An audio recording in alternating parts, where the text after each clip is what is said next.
Morning to all, and welcome to my new session on Economics Made Easy.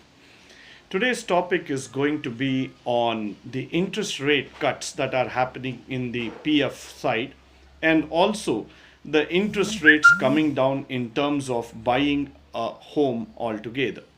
There are two sides of economy that we are going to talk today.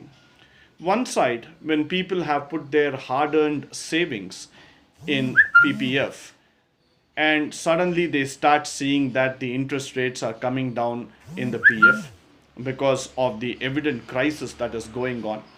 And there has been also a decline in the interest rate of the savings.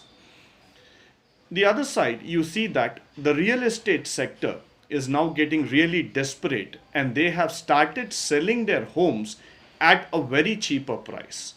Now, in order to give a response to this, you would also see that banks have also started giving home loans at a very affordable interest rate because they want their business to move forward. They are ready to lend loans. They want to see that the housing sector, the home loan sector, is one of the major criterias that will push the banking sector up. But for the consumer, this is a very big dilemma altogether. One side, his own savings are coming down, it is getting depleted at a faster rate altogether. The other side, you are seeing that there are multiple offers of investment coming in. Probably this is the time when people would have thought that if I had some money with me, I could probably invest in land, I could probably invest in buying a flat or a home. So this situation in economy is quite complex to understand and explain. But then what is very important for us to understand here is that the concept of savings. Right from our olden days, our ancestors have always emphasized about the importance of savings. Why they have told it is for emergency time like this. The concept of savings is very important. Why? Because for a consumer, the savings will always try to provide an extra support or a cushion during the times of emergency or pressing time like this. So it is always important for us that we start understanding the concept of savings account. So even right now, there are people who are watching this video. If you have not opened up your savings account, make it a habit, make it a practice. Whatever interest rate you get, please put some money in the savings account. Let it be for 2%, let it be for 1%, let it be for 3%, whatever is it. But open a savings account and make it a habit that you start saving some money into it.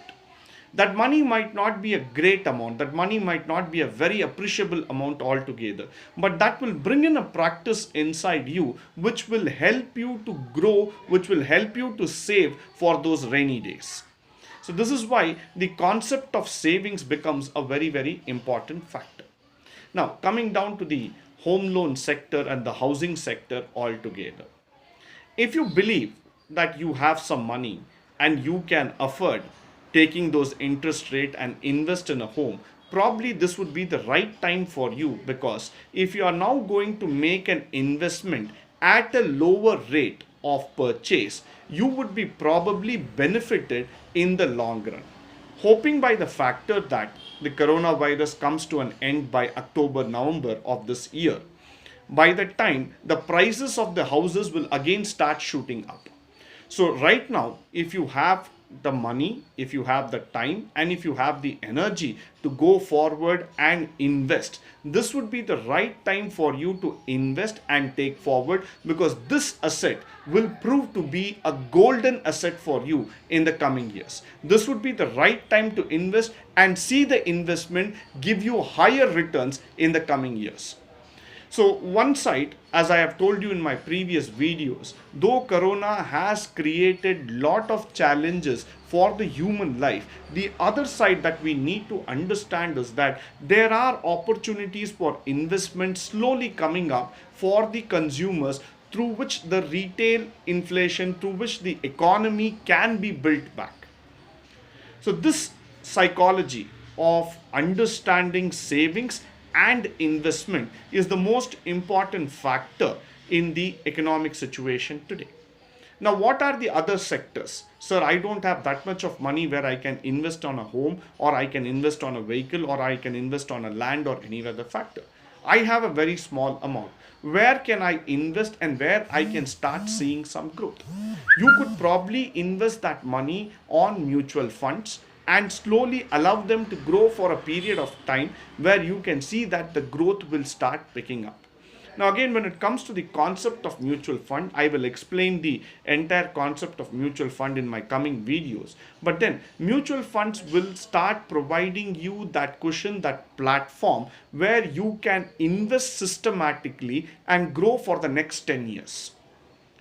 Though we say that life is uncertain, what is going to happen tomorrow, we do not know. During the pressing times of COVID, will we be able to come back? Will we be able to survive? But then, looking on the positive side, that yes, we are going to live for the next 10 years or 20 years to come, this will be definitely a very good investment for you. You can slowly start investing as small amount as 500 rupees a month. You can start putting it into your SIP plan, that is your systematic investment program or plan for your mutual funds, and start taking it forward.